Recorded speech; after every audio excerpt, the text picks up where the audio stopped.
Благодарам, потпредседателе.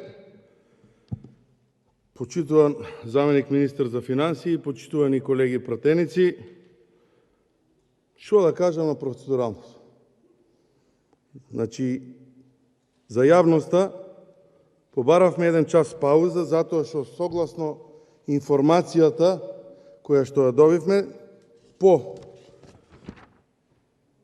54-та седница требаше да продолжиме со 30 седница на која што има предлог закон за изменување и дополнување Законот за земјоделско земјиште.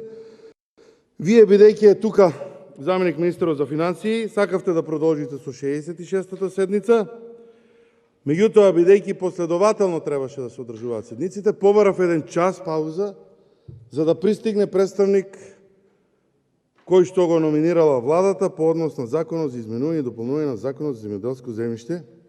И еве после 1 час пауза очигледно гледаме дека владата не е заинтересирана за да помине Законот за земјоделско земјиште.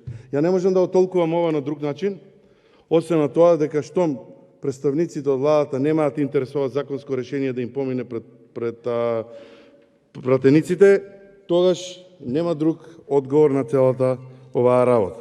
Дополнително, мислам, господине потпредседател, дека е срамота оваа пракса која што ја воведува оваа влада. А тоа е пратениците да ги чекаат министрите во собранието. Напротив, пратениците се тие кои што се избрани на редовни избори и се представници на граѓаните. Овој пленум ги бира и владата, и министрите, и замениците министри.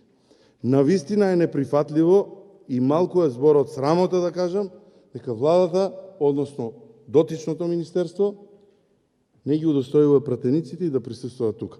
Посебно после 1 час пауза, имајќи во предвид дека 10 минути пешки од влада до тука е да се стигне.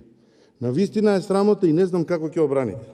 Јас на првата наредна координација на координаторите на пратенички групи и председателот на собранието и ова ќе поставам како прашање. Затоа што не е прв пат да министри, заменици министри бидат отсутни, односно не доаѓаат на време да го бранат законот. Со тоа, прво, не ги почитуваат активните пратеници, мнозинството кое што им дало поддршка да ги раководат овие одговорни функции во владата. Второ, не го почитуваат пленумот, сите 120 на број.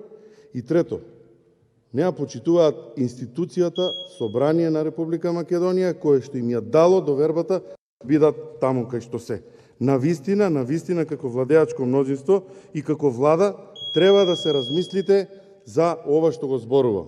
Зборувам во име на сите 120 пратеници, не очекувам дека некој од власта ова ќе го одбрани, ама мислам дека сите се согласуваат со констатацијата која што ја произнесувам. Благодарам. Благодарам.